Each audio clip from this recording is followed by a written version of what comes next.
It's clear that the author of the Book of Daniel does not have very much historical knowledge about the Neo-Babylonian and the Persian period.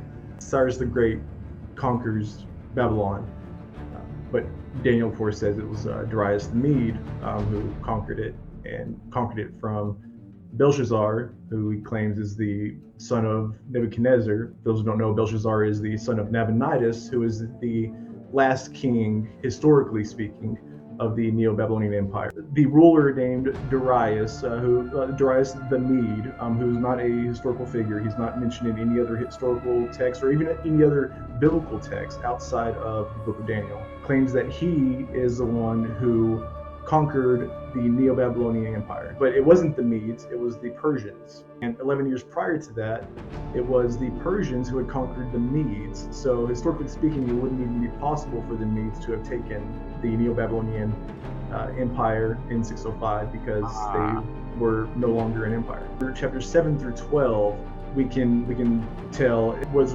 written in the 2nd century BCE under the reign of Antiochus Epiphanes, or even people who claim a 6th century authorship of the Book of Daniel, they can't do so without either one, dismissing everything from 1140 on in reference to Antiochus IV, or they have to say that the author of the Book of Daniel is a false prophet.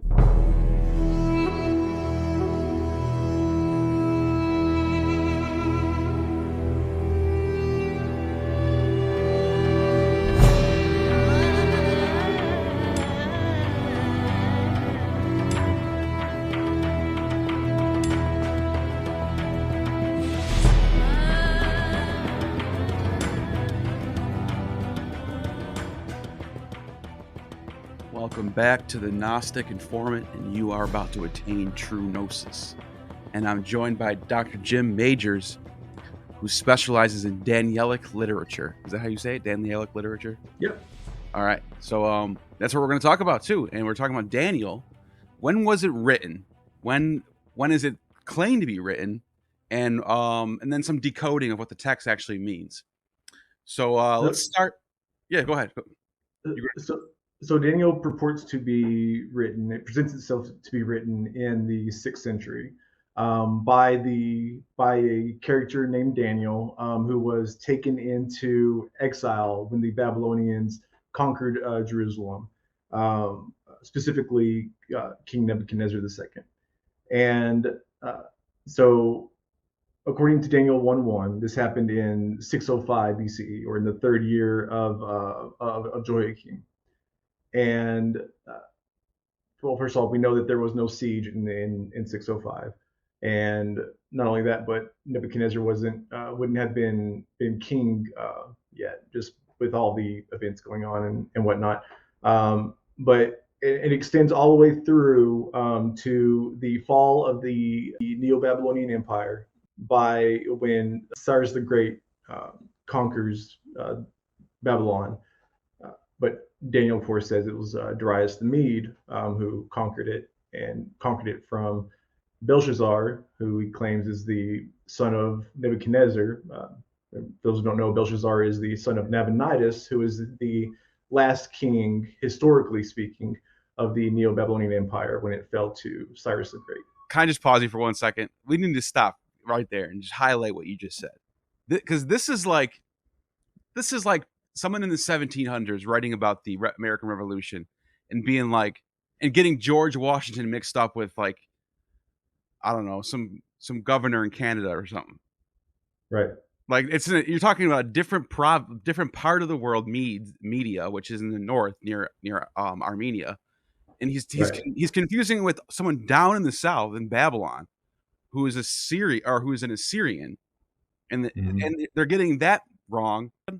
Well, and at the time, it's not just about like a location thing, but in 605, Persia wasn't. Media wasn't ruled by the Medes. It had been conquered by Persia about 11 years prior. So even if it was, Darius, or what was a Mede, it wouldn't have been the Median Empire that succeeded the Neo-Babylonian Empire. Really? Yeah. So he couldn't have known that it was there, that would be his name to me. That's a later nickname for some. Is that what you're saying? Or not, Uh, not quite. no, he,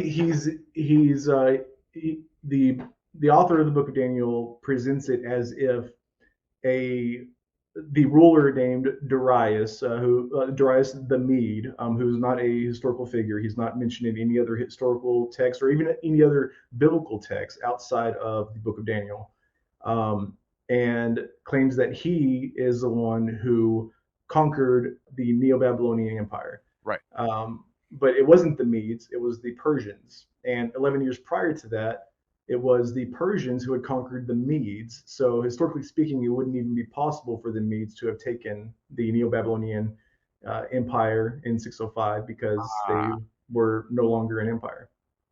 I see what you're saying. Okay. All right. Now I just wanted to hold, like, put a footnote on that, because that is important to understand when you're dating this text. But I'm gonna let you continue with the whole thing.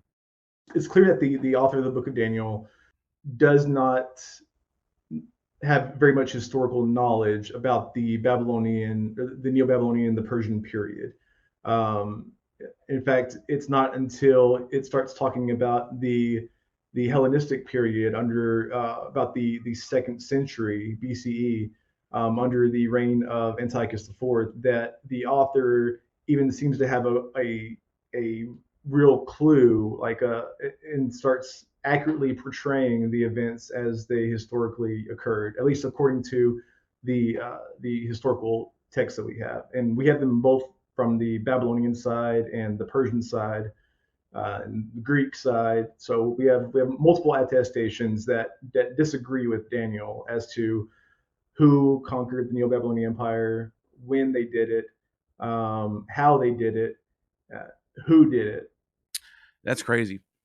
So Yeah. okay. So let me get this straight. Let me ask you this: do you think that there was an original form of Daniel that maybe could have possibly been written before, and then it got updated, maybe changed, maybe forged a little bit? Is that possible, or do you think this was all written way after? So there in chapters 1 through 6, it consists of what scholars tend to call court tales or court narratives. And these are separate from the visions that we see in chapters 7 through 12. And it's most likely that these stories had circulated prior to this, or prior to the second century BCE, probably around the third century, possibly even earlier than that, but most likely somewhere around the Persian period. And they may have circulated as small collections, within themselves, like the story about the furnace, the fiery furnace, or the story about this statue, this dream. These other stories that are in chapters 1 through 6. However, chapters 7 through 12, um, we can tell it was written in the second century BCE under the reign of Antiochus Epiphanes, or Antiochus IV. Interesting. So, it's quite plausible or possible that there was fractions of whatever Daniel is in the beginning, and then you said when it gets to 7 through 12, 7 through 12 is just, this is post Alexander the Great.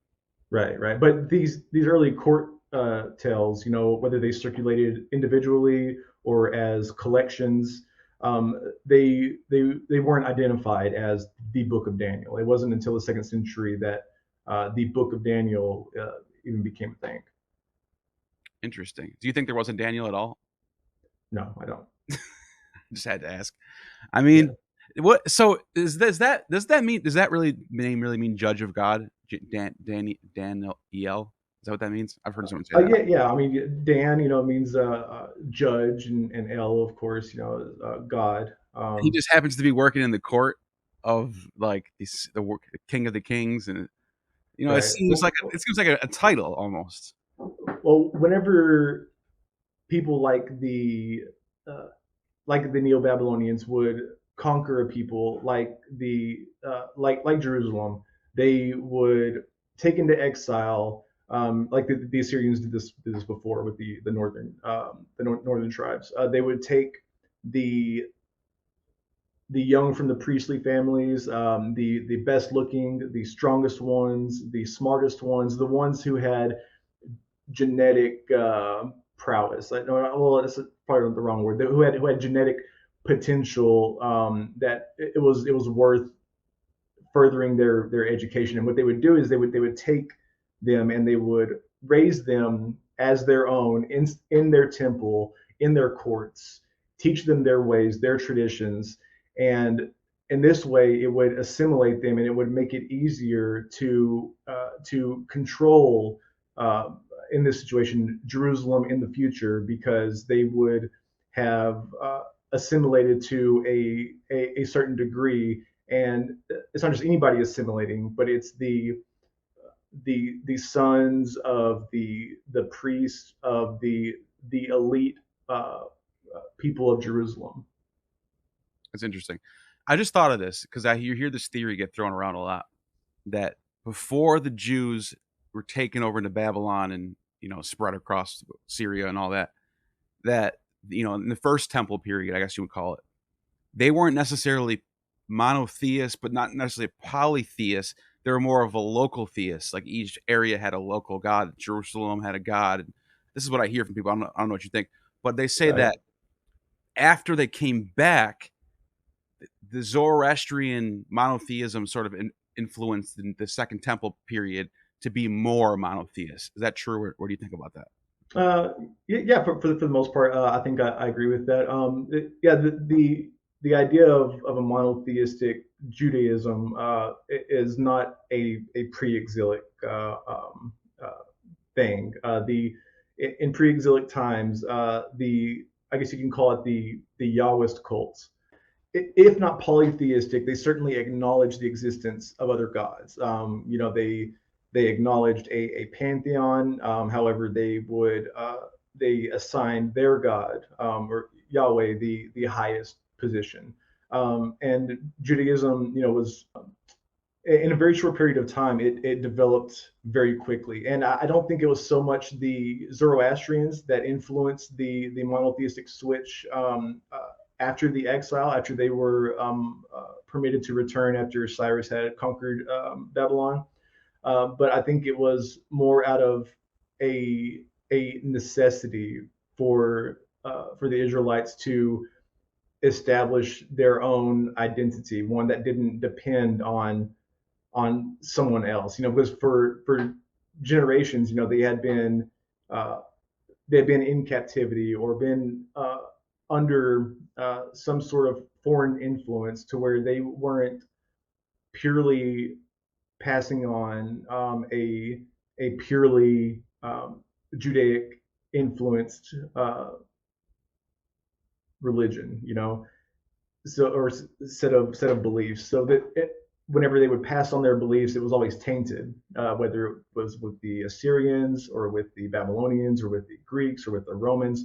That there was always some sort of influence. So I think that, in an effort to establish themselves, just like any other ancient historical people, like the ancient Greeks, the ancient Romans, they would try to establish some sort of a pre-existing religion, one that Identity. dated back before all the other religious traditions. So like before Right. the Greeks and everything like that. So in making their god the most powerful god, it became necessary for their god to adopt the qualities that the multiple gods of the other pantheons had. So where you might have one god for fertility, or one god for rain and thunder, or one god for war, or one god for metallurgy.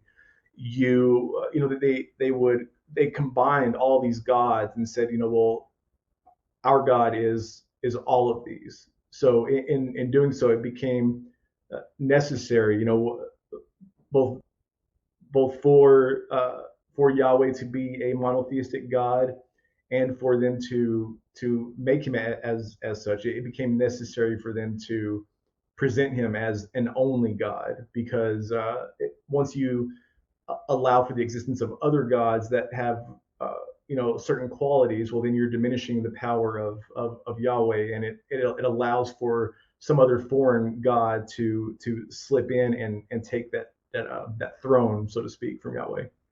And if I'm not mistaken, there's evidence of this going back into like to King David, and I think is it Oh King yeah. Oh Samuel? yeah, yeah, and in Leviticus, it talks about the pantheon of gods, or the talks about the sons of God, and uh, all this same the same polytheistic language that we see in the Ugaritic texts, from the Canaanites, I guess you could call the Canaanite religion, something similar to that. So they used, the religion that they had formed, off the basis of other religions, and just kind of separated it and established, a provenance. They Oh, I see. In order to establish a provenance that goes back before all these other religions and traditions, so that they can establish an origin story, so to speak, for themselves. Yeah, you can almost see why their religion is so successful in spreading. Even if you could count Christianity as like a branch off of Judaism, like they have this book that is like it goes back to the beginning. In the beginning, Adam and Eve did Right. this. So like anyone can read it and be like, "Whoa, this is the story of the world. This must be Right. true." And So it you doesn't allow for any other power, whether inside of a religious construct or outside, to usurp the throne of Yahweh, because He is the one and only. He is the one on the throne. Whereas before, in pre-exilic times, it would have been possible uh, for Baal, or um, for any other deity to take that position as a high god. So I was just thinking about this because I want to getting back to Daniel. I want to know if are you familiar with the apocryphal text called the Book of Jasher? Somewhat, yes. Well, there's a passage in there, and I'm not sure if this is older or regardless of the fact, there's a story of Abraham in the court of Nimrod, Right. and Nimrod cast him and I think three other people in the fire. It seems like there's a motif that's Daniel's copying from, or it could be the other way around. I don't know, but what do you think about this? If I remember correctly, this is it's a rabbinic text. It's something Oh, that's later. oh, is it? Um, and I think it was inspired by Daniel, certainly. Well, Um, it reminds me of like how they retell the story of the bad ruler that kills all the innocent babies, the firstborns, or here the child going up the stream in the Nile. Like there's like these retelling of certain things that happen, and it seems like this is another example of that. Like you're in Babylon, just like Abraham, and he wants to throw you guys in the fire, you and your three other Jewish friends, and yeah. somehow there's a miracle. So it's like I don't know. It's another example, maybe. But as you've noted, this is actually newer. Now, the reason why I thought it was older is because, and I got tricked by this. I just got tricked, by the way. Is that this book is quoted in the book of Joshua? The book of Joshua, it says, and these events were recorded in the book of Jasher. So Is it's it the Book of Jasher, or is it in Genesis Rabbah? it is Genesis. It's like a retelling of Genesis. That's what it Right. is. Right. Yeah.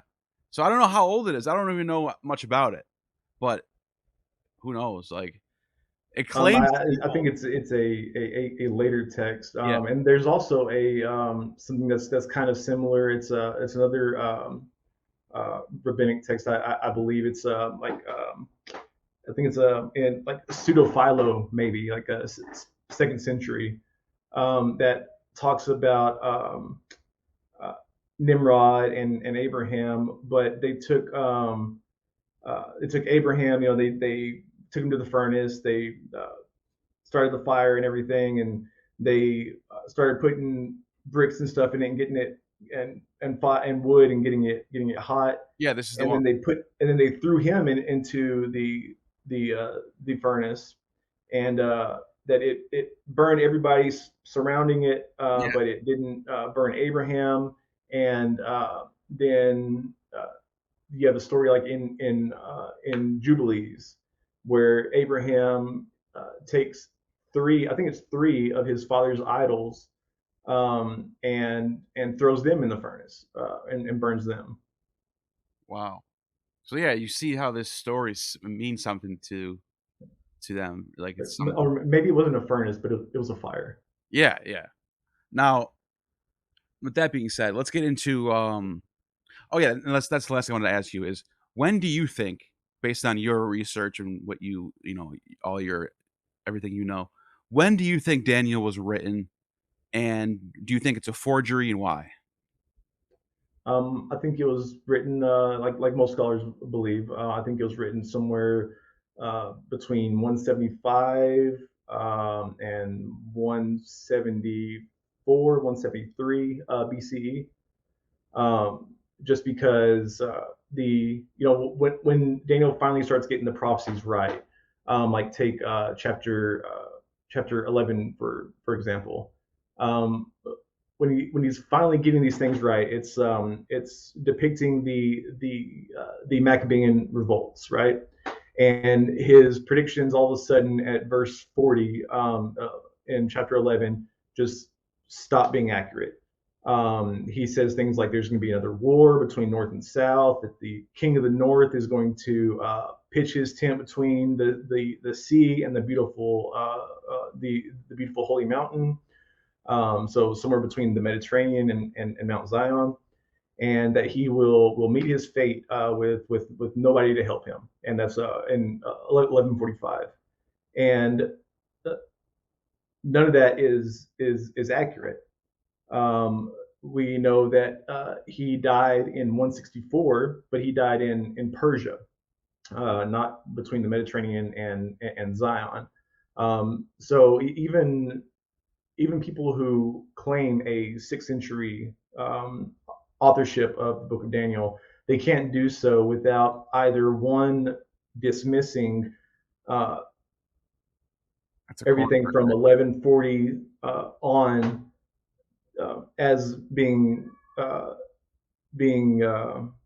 in reference to Antiochus IV, or they have to say that the author of the Book of Daniel is a false prophet. Wow, that is a predicament right there. Yeah, Because which which one is that's worse? that's that's what most apologists do. Most apologists will insert some temporal gap between uh, 39 and 40 and say, oh well, 40 through 45 hasn't happened yet, and it's not talking about Antiochus IV. It's talking about It's, the Antichrist or yeah, something like that. America. Right. It's right now. It's Right. always Just right. It's just always also right just mysteriously while all of chapter 11 has been year after year, event after event, into session, all talking about all the Ptolemies and the Seleucids and their relationship and the intermarrying and all this other good stuff. And then all of a sudden at either 1136 or 1139, depends on who you ask, something gets that 1135 is the last accurate one. Some people think it's 1139, but either way, 1136 or 1139, it mysteriously just goes 2,000 years into the future. Just skips a whole entire Right, more time in that period right, between now and the events of Daniel. right. Like Yeah, like the king of the north, who's been the king of the north, the same king of the north, all throughout. It's been talking about the same kingdom, and the same succession of rulers, and all of a sudden the king of the north is no longer the king of the north. He's not even a king. He's an antichrist yeah, but or you know, the antichrist. but Sorry. what? No, and this is why to put this in context. Like to seriously, you got to seriously take a step back and look at it like this. From the time of Adam, or not? Well, from the time of let's say like Abraham to the time of Daniel is what? couple thousand years, right? What is that? Yeah, 2,000? I think it's supposed to be like maybe 3,000, something like Yeah. that. Okay. So you're telling me that Daniel in this little paragraph is going to write a span of history, and most of it is within 100 years. And he's talking about events within a century or whatever. And then all of a sudden he's going to go almost the same timeline is to like Abraham in the future, like that 2,000 years in the future. Right. Like that is like, come on, dude. Like that's Well, and mind. they do that a lot, in Pesherim or the Pesher, this literary style where that's essentially what it does is it creates almost like a typology or a dual fulfillment where it's saying, oh well, it's talking about something different, you know. Right. And then you look at all these end times prophecies that have been happening every 4 or 5 years. 1971, 1992, 2005. There's Right, always some church somewhere saying this is it. Watch. right. In fact, the biggest one out of all that I think everyone should know about is in the year 1000. Sylvester. I hope Sylvester the second. This is this. I think that okay, whatever. Regardless of where this was, I think this was in Rome. But he announced to all the people, made a big announcement, gathered all the people around, and said, "It's the year 1000, the 1,000-year reign from Revelation." He's using the Bible, so all the people who said they didn't know the Bible, that's why they got these dates wrong. This Pope is looking at Revelation where it says that Satan's going to Right. be chained for 1,000 years. So he's This is not God's wrong. messenger. Yeah, he's not wrong about this, and he's the Pope. So the Pope's saying the 1,000-year reign is now up. He said Right. we have about 30. He said from now into the year 1030, the end of times is coming. So And you have in, to in the year 1000, in the 11th century, the Pope's word wasn't taken so nonchalantly as it is today. The Pope's word was gold. well, I was reading about this. People went crazy. People lost their minds because of this. This caused People selling their possessions yeah, and exactly. yeah, It caused an uproar throughout all of Europe. All of Christendom went crazy for the next 30 years. 30 right, years goes by, nothing happens. And everybody's like, well, what's going to happen? They're, oh, just give it a couple more years. Give it a couple more. Nothing happens. Obviously, nothing right. happens. So And it's then you like, have the periods of like attempted self fulfillment where people are trying to reunify Israel and that's what I'm worried the about. the Crusades and the Inquisition and everything like that. They're trying to bring about this period of time. That's what I'm kind of worried about. I might be unfair by saying this, but like just the other day, I was looking at this Christian documentary thing, and there was like this host, and he's standing in front of Megiddo, and he's like, "This is the scene right here where it's all going to go down." And then Right, Armageddon. it showed an Israel plane, right, like a military plane fly by. He says, "See, it's all going to happen." I'm like, "Oh my god, these guys." But like, I'm worried about some nut somewhere being like, "I'm going to be God's device. I'm going to be the one to do it. I'm going to spark off this war." Like, who knows? That's very possible. You never know. I But should just find some way to just get a ship to transport me and my white horse over there and just freak a lot of people out. as soon as they see it, like, yeah, it's true. It's all happening. Right. But so okay, so yeah, Daniel written in the 170s, and then you said why? You said you did say why because of he got that part wrong.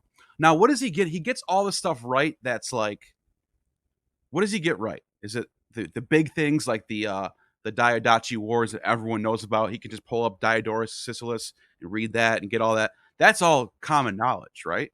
Right. Or Herodotus, like he depended probably mostly on like the Greek historians, but that's problematic because they're not reliable, because they themselves disagree with each other. Josephus in Antiquities, he himself, when he's talking about the abomination of desolation, right? Uh, Josephus says that this desolation came to pass according to the prophecy of Daniel, which was given 480 years before. He says that the prophecy is saying that the Macedonians would dissolve the worship of the the traditional Jewish worship, uh, when in fact it was the the Seleucids. You know, it was the Syrian king Antiochus IV who did this, but it was due to the influence of the Macedonians. If it wasn't for Alexander the Great, you know, the Hellenization wouldn't have been so prominent or so pushed upon the Jewish people. You know what I was thinking about? Everyone kind of agrees that Alexander's um, empire was divided into four, but I think you can make a case that it was divided into five, right? It was divided into quite a few, Yeah, it's even worse. into more than four, but it was four kingdoms eventually became like the leading powers. Because Um, you got Lysimachus and Thrace, and so yeah, he's all the way up in like Europe, and then you have Cassander, you have Ptolemy, and then you have Seleucus and Antigonus. That's five. right. And that, so I don't know why it has to be four. It seems like that's church, and I think that the church influenced that into history books, where everyone just agrees that it was four.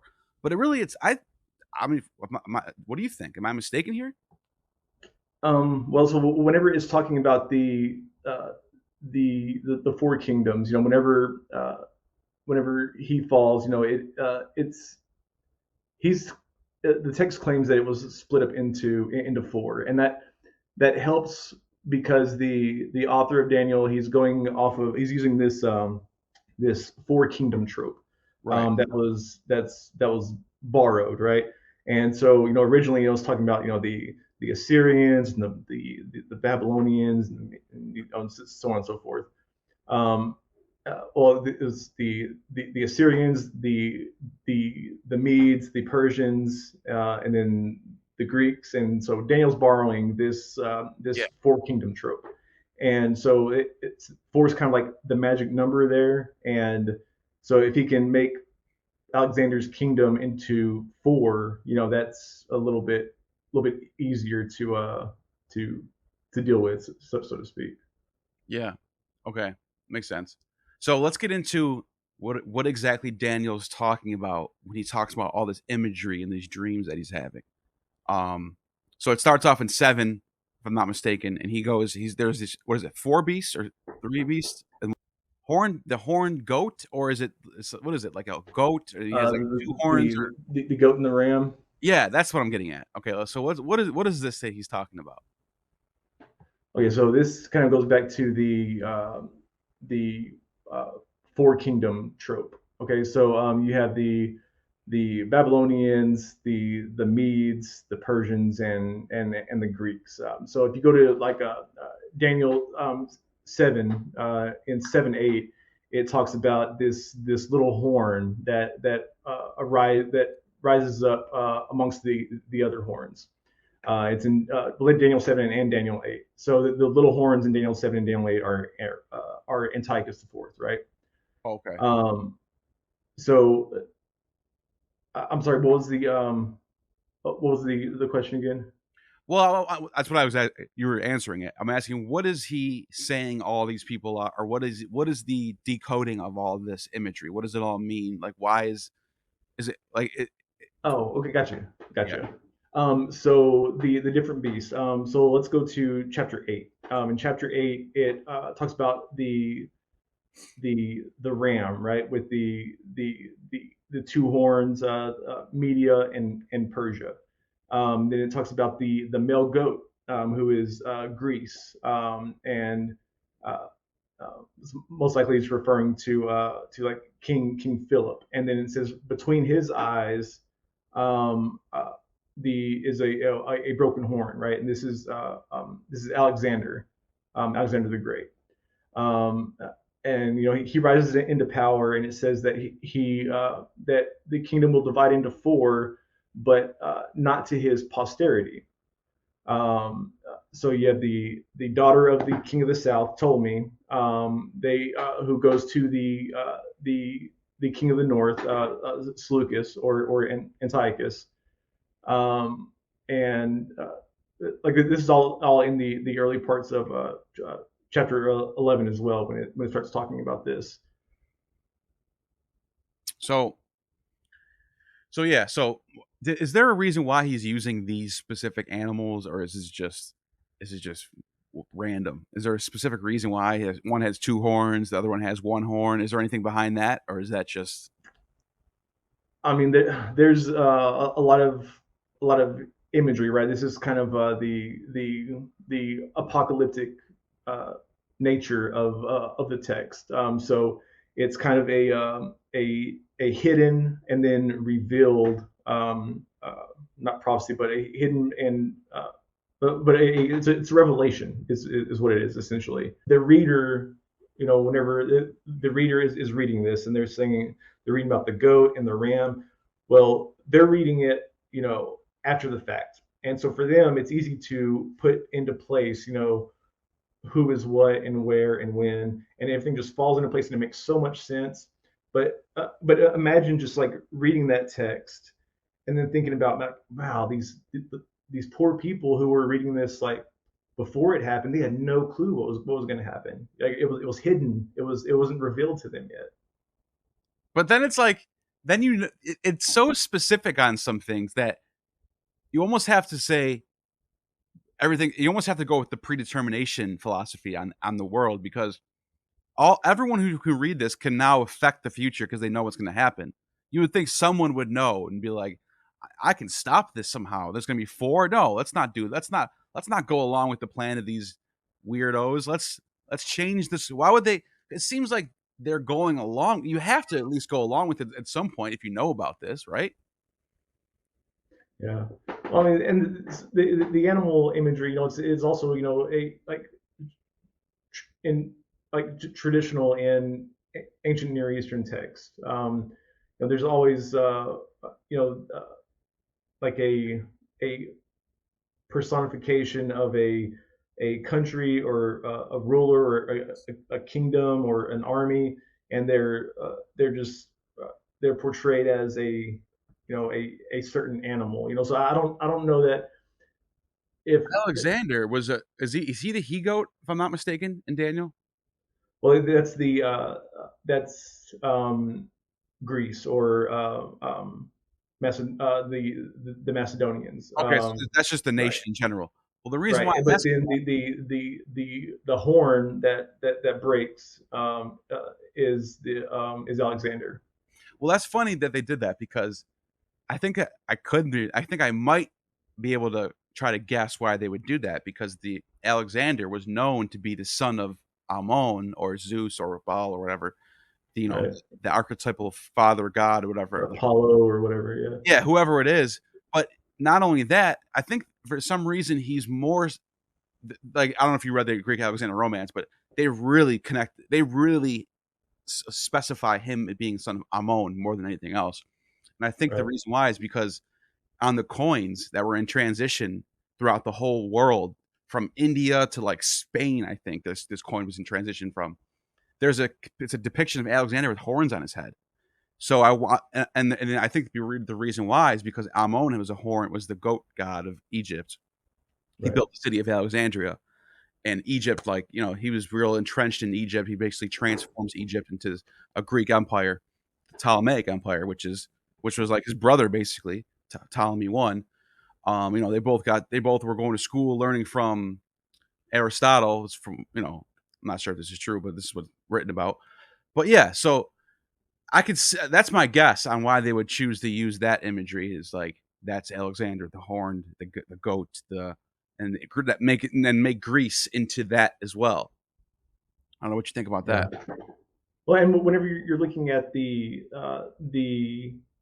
story of the statue, right, and these with made of different metals, and, the like the head's gold, representative of Babylon, and silver, is Media, bronze is Persia, and then iron is Alexander's Greece, and Macedonian Greece, right? The Macedonian Greece are the ones who brought Hellenism. That's Alexander the Great, right? So it's just kind of like a subset of Greece, right? It's just a more specific group of Greece. Yeah. And so after Alexander dies, right, it's divided into smaller uh, Macedonian kingdoms, or actually Hellenistic kingdoms is a better word, right? You've got uh, but while it talks about four, really only two are important, because two are the only ones who are the ones who are affecting this relationship with the Seleucids in Jerusalem, and that's the Seleucids, of course, and the Ptolemies, of Egypt, and then the Seleucids, of course, ruled Syria, and so if you look at it geographically, they are juxtaposed across from each other, and they're separated by Israel, right? Israel's between them. So in the statue motif, we have the iron and clay feet of the statue, and the iron and clay feet are these Hellenistic kingdoms that are the remnants of Alexander the Great's kingdom. So Egypt and Syria. So it's a mixture of Hellenistic and Egyptian and ancient Near Eastern element. The horn is Alexander, and then the horn breaks into four, and that's the four kingdoms.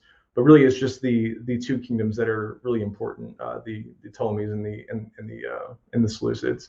And they're that's what I was going to say. They're the reason that these two kingdoms are so important is because if you go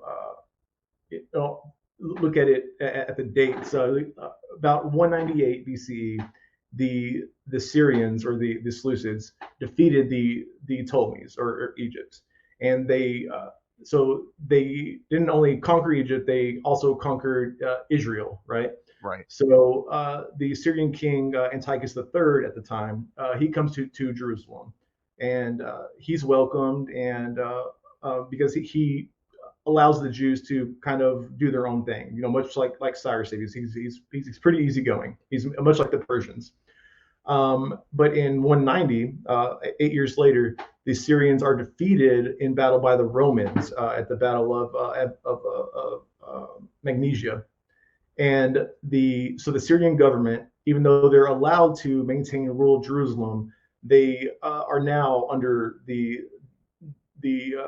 Roman Empire's thumb, and so now they have to pay what's called an indemnity to the Romans. It's kind of like a tax or whatever, and so you have the Seleucids and the Ptolemies are both still very relevant here, because as time goes on, whenever you start getting closer to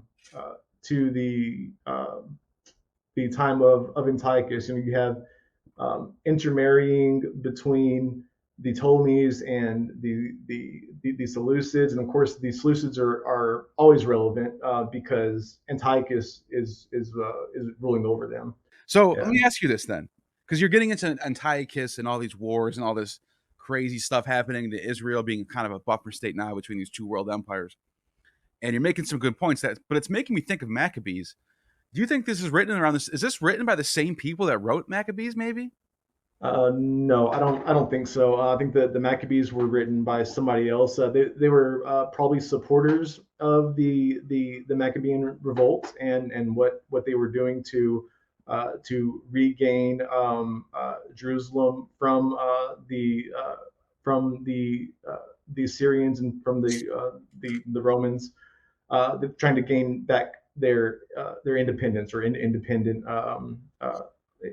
rule of Jerusalem, and as such rule of the temple.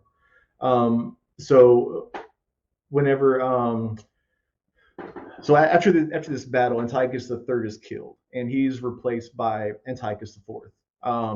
He's not He's like Hitler. received He's as like Hitler. favorably. Yeah, he's like the Hitler of that time. Right. He co-ruled with a younger family member. Some say that he had him whacked or whatever. But so there was an urge for the Hellenization of the priesthood and of Jerusalem and of Judaism. And there's a man named Jason, and he bribes his way to the high priesthood, and it really works out well because in order to pay this indemnity, they were cash poor, so they had to get the cash from somewhere, right? So you have multiple people taking from the treasury to the temple treasury uh, to to bribe their way into the priesthood. And Jason bribes his way by saying, oh, "Well, I will make Jerusalem into a Greek city, into a polis, and I will build a gymnasium, and I will implement other aspects uh, uh, of Greek culture into Jerusalem that would make it a Greek polis." And this is in second Maccabees. And so uh, about 3 years later, Menelaus steals from the temple treasury to gain a bribe so that he can uh, usurp Jason, right? So he tells Antiochus IV, said, "Hey, I'll give you way more money than Jason did if you'll give me the priesthood." And this is also in Second Maccabees 4. And so the last holy priest, the last like pious priest, or considered like the non-Hellenistic priest of high priest of the temple, was considered Onias III, right? And Onias III exposes Menelaus and exposes his plans in 172, and he had to flee to Daphne. It's a small little retreat area near Antioch, also in Second Maccabees 4. And Jason also flees. He flees to Greece, and Jason dies while he is in exile. The next year, Onias III is murdered by a general Andronicus of the Syrian army at the behest of Antiochus IV, and he's replaced by Menelaus, right? And like I said, like Jason, he bribed his way into the priesthood, and so you're aware of the 70-week prophecy in I was Daniel just 9. gonna ask you about this. Yeah, go ahead. Yeah. Okay, so um, the audience that this is being written to, they are experiencing the last week, right? The last 7 year stretch, and specifically this 3.5 year stretch, right? Like they're right in the middle of it, because 3.5 years after the death of Onias III, is when Antiochus IV, he's put a stop to the morning and evening sacrifices. He has erected a statue of Zeus. He has sacrificed a pig on the altar. He has outlawed circumcision. Ooh, Uh, he has done all kinds of things that just would great. make, yeah, just make a pious Jew's toes curl. Just not good stuff. Uh, and so in doing this, uh, he stokes the fire of an already burning divide within the priesthood, because by this time the majority of the priests were in support of a more Hellenized Judaism, or a more Mhm. Hellenized Jerusalem. Uh, and so uh, because there's this little internal civil war going on, eventually it catches the attention of Antiochus IV, right? And after some rumors are made, and he's pissed off enough, he just comes back and just destroys everything, right? Uh, he pillages the temple, he kills a whole bunch of Jews, and this is after Jason regains the high priesthood. He kills a whole bunch of Jews. He erects the statue, the abomination of desolation, and this leads to the revolt of Mattathias and his sons, who started in about 167, 168. The next year, Mattathias dies. His son Judah takes over. Some people call that's where the Maccabee comes from, or Maccabeus.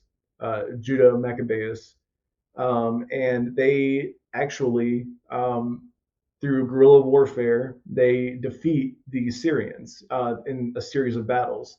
And he's able to remove the desolations. He purifies the temple on the 25th of Kislev in 164, and he restores worship, Jewish worship in Jerusalem, restores the temple. And this repurification is what's celebrated as Hanukkah. Wow. Now, do you think that's what kind of led to this Pharisee Sadducee divide? Is these like pro Hellenized Jews and anti Hellenized Jews sects? I mean, or maybe is Um, it it, it, it it doesn't seem to be so much like a social divide between the Pharisees and the Sadducees and everything, but it's more of like a like doctrinal differences. right, Like philosophical? yeah, like what is the like how do they understand the resurrection? How strictly did they adhere to the Ten Commandments? How did they interpret certain key Jewish texts, or Yeah, what Jewish texts were authoritative? right. Now, why does it say in 9? It says there's 70 years must be fulfilled, but then it says 70 weeks are decreed. What's the difference? So the 70 years is comes from Jeremiah. And so this is in Daniel 9, it's their way of understanding why at the end of 70 years that that sin hadn't ended, that Jerusalem hadn't been restored, that the temple hadn't been restored, that they weren't, that there was no, that there were still foreign rulers over Jerusalem. So it was a way of explaining it, because before it could be blamed on sin, right? So wait, did Uh, they actually go back to Jerusalem after 70 years, or no? That did not happen.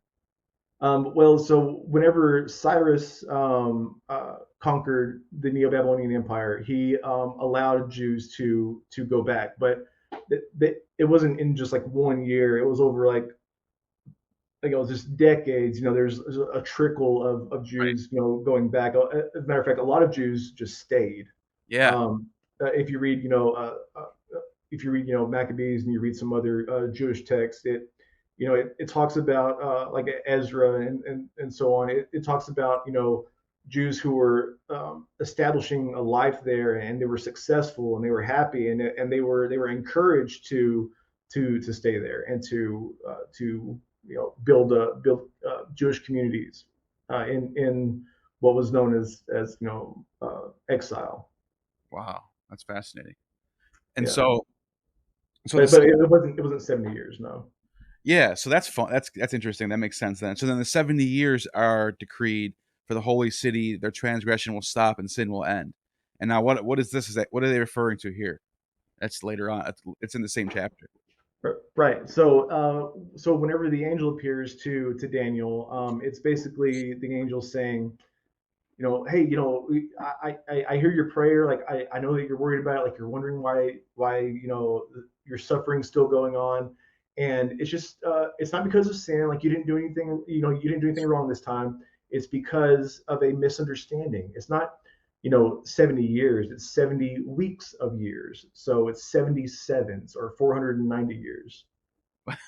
And then he That's proceeds to break down the uh, the years, or the 490 years into three different segments. so there's yeah. So I see what they're doing. They're making sense of the events and trying to understand it in the sense of the law and in the Torah. Now Daniel, the last thing I want to ask you about is this Michael the prince. And it says, and there should be rise Michael, the great prince, guardian of your people. It shall be a time unsurpassed in distress, since nations began until that time. At that time, your people shall escape, everyone who is found written in the book. What is this? I know what the Christians think it is, but what is this really? So this prince, is it's basically a representative of of the kingdom, so to speak. Um, it's the it, it, uh, Michael is Michael like an archetype for like the highest angel of all, like the high priest of angels, basically. Well, so I mean, this is the first time that angels are actually like named Yeah, that's a good point. in the Hebrew Bible. You know, And that tells you what time period we're in. That's right? another clue right there. Right. That's a really big. I just thought about that. That's just like that was a light bulb that just went off because that wasn't happening in the time of Cyrus. They weren't doing that. There was no Michael or Raphael or any of that stuff. This is Right. all is And angelology. there's no resurrection either, the way that it's understood in Daniel 12.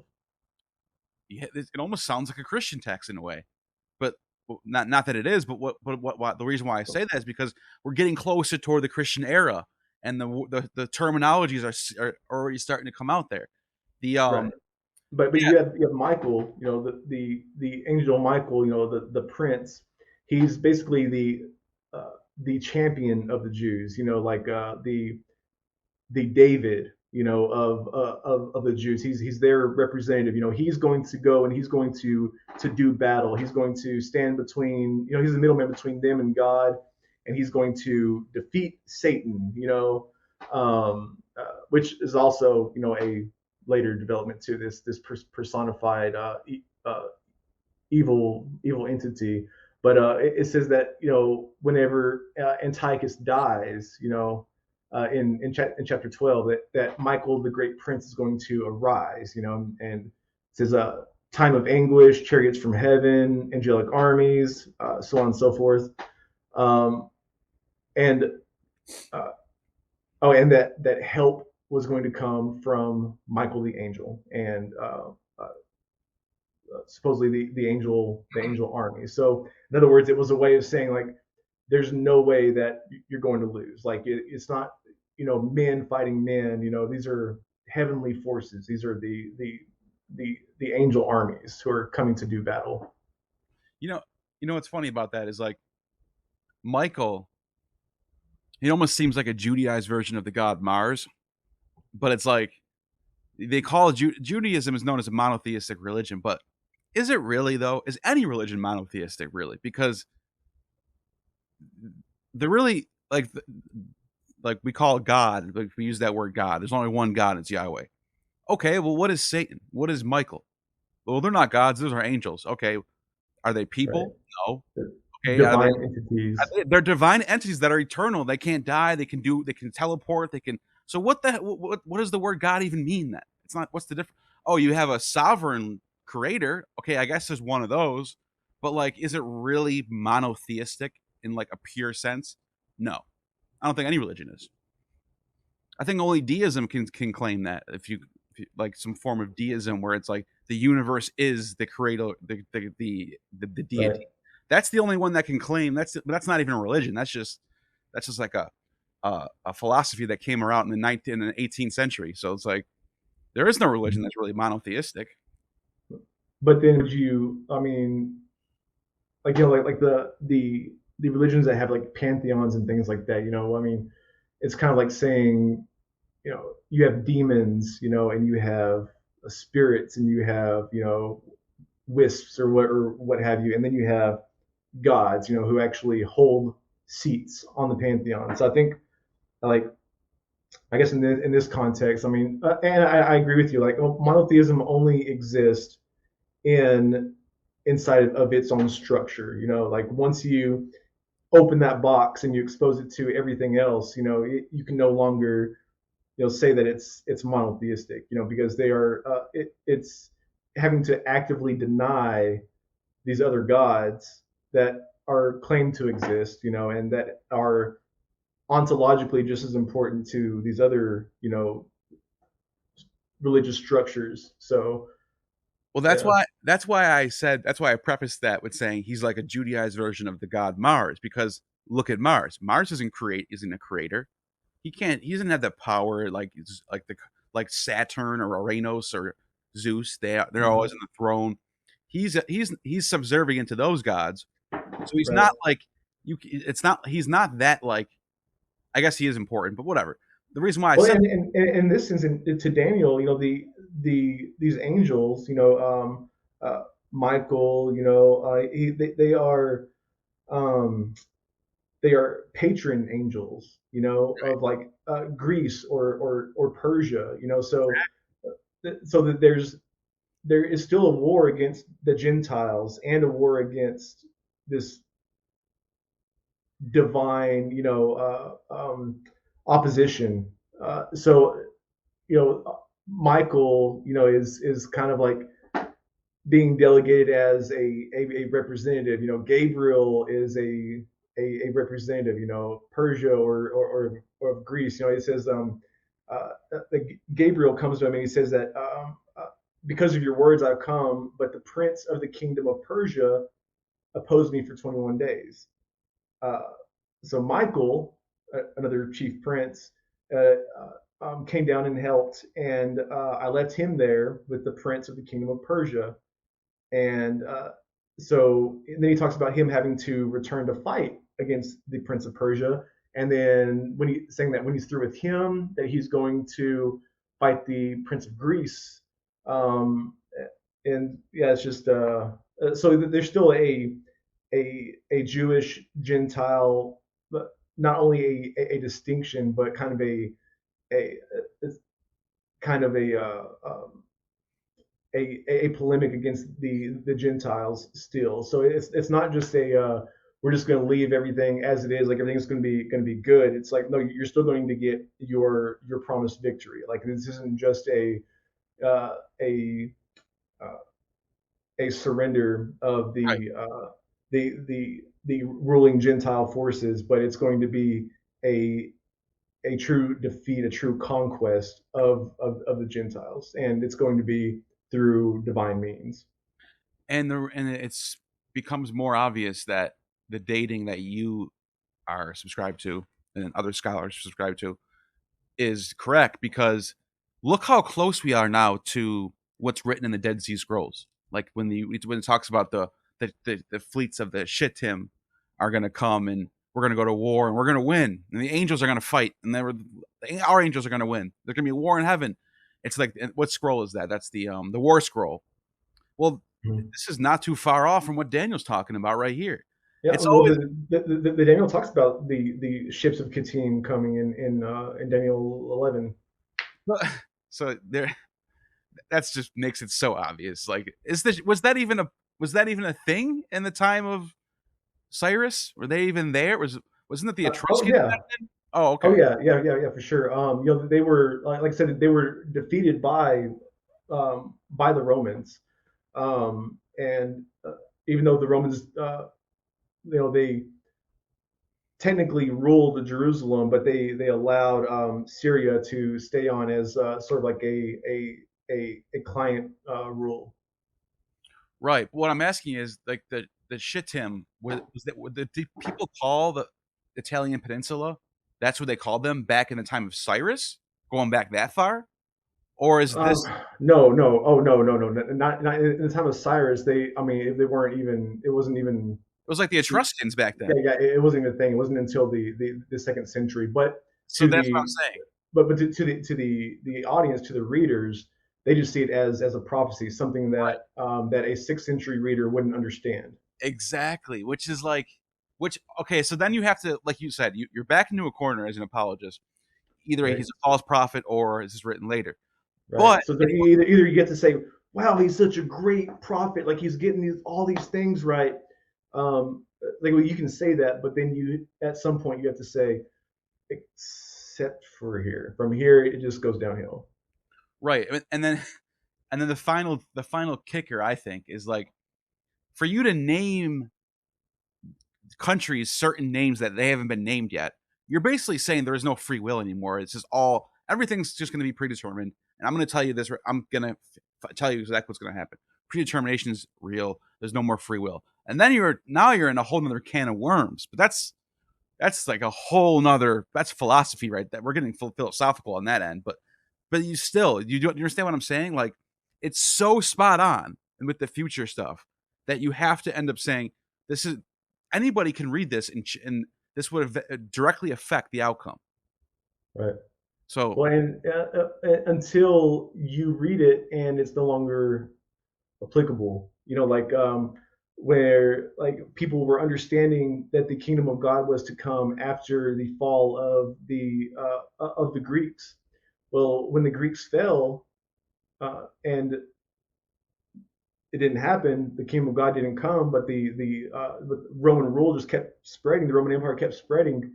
Well, then they said, oh, well, then you have later Christians, saying, oh, well, maybe it was Babylon, Medo-Persia was one, and then Greece, and so Rome must be the fourth kingdom. Of course. And then they would do it again. When the Roman kingdom would fall, they'd say, oh, well, maybe it's the Parthians, or maybe it's the Ottoman Empire, or they just keep reapplying. It's exactly, an argument. It becomes an argument that you can. And that's and the nature of apocalyptic literature is it allows you to do that because it can be applied to very many things. So for the Book of Daniel, really all it requires is for people to be under foreign rule and to have Judaism stifled in some way, or the proper expression of Judaism stifled. It's all fascinating, though. You got to admit. Absolutely. And it's fascinating, and it's also like incredibly mind-boggling, and sometimes it's frustrating as hell. Yeah, all those things. It's that's what it is. You're right. And I enjoy having you on. Anything you want to direct people towards? Any new books coming out? Any websites? Anything you want to plug away? Yeah, I actually have a new course coming up on the Book of Daniel. Nice. So it's open to the public. It's $60. It is 6 sessions of 90 minutes each, followed by a 1-minute open video chat with the students. And it's $60, so basically $10 per session. It's a really great deal. You're not gonna find any other class, online or offline, that's being offered like that. And it's going to get really, really deep into the Book of Daniel, and you're going to come away from it just very much so enlightened and probably frustrated. But the first class is the first Thursday in May. I believe it's May 5th. And it's May 5th, and then every Thursday after that, I'll give you the link, or they can. I'll put it in the description. Yeah, that'll work. I got it in the description, and it's in the first comment pinned, so you can't miss it. Cool.